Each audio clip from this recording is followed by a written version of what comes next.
one of those people who's worried someone is going to steal your partner? You know, that hot single mum or dad at your child's school or at your partner's workplace? Well, you'll be particularly interested in this daily dilemma if you're a single parent and you start dating again. Who is off limits? Let's bring in Louise Vansleve from kidspot.com.au. I would have thought that married people would already be off limits.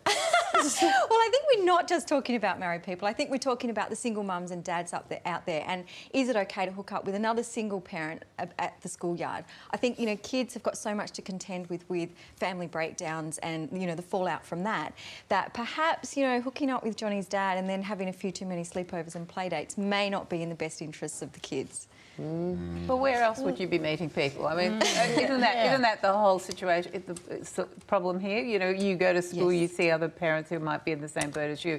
You go to work, you don't meet a lot of people that might be available anywhere else. It's very difficult not to be attracted to somebody under that circumstance. It is tough. And in the article that I wrote for Kidspot, which you can check out on the website, certainly, you know, it happened to me, and so that's why I wrote the article. And Mel B also hooked up with someone at the schoolyard. And of course, your social networks can be quite limited when you're a parent. You don't really have, you know, you may not be sort of playing sport or out there in the community. So that may be your only network. But I guess in my circumstance, it wasn't perhaps true love that evolved from the hookup. And so, you know, I took the stance that perhaps, you know, until you're sure it's going to be true love, it's perhaps best not to fling off the aprons in the canteen amidst the Vegemite sandwiches and keep things a little bit away from the kids. I had a friend of mine who hooked up with his son's piano teacher, but kept it a secret from his son for years and years and years until it got serious. And his son was just very confused why he was going for 6 lessons a week. He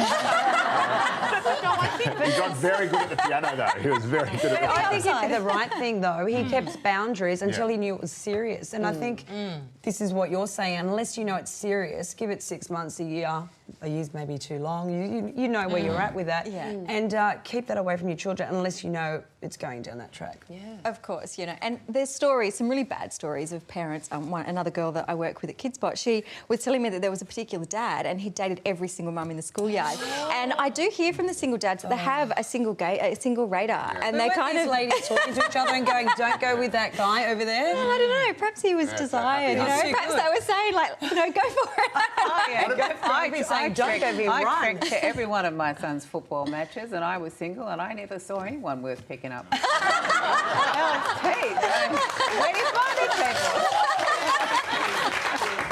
What about teachers? Because that's the other big one that comes up. Is it a no-no to date your kid's teacher? I think... Or sporting coach. Well, sporting coach maybe not so bad. There's not as much time spent, but certainly if you're going to hook up with the teacher, you know, the kids might feel a little bit uncomfortable. You should perhaps wait till they've moved into the following year and they're not that teacher anymore. Interesting debate. Thank you very much for coming on and sharing that, Louise. We appreciate it.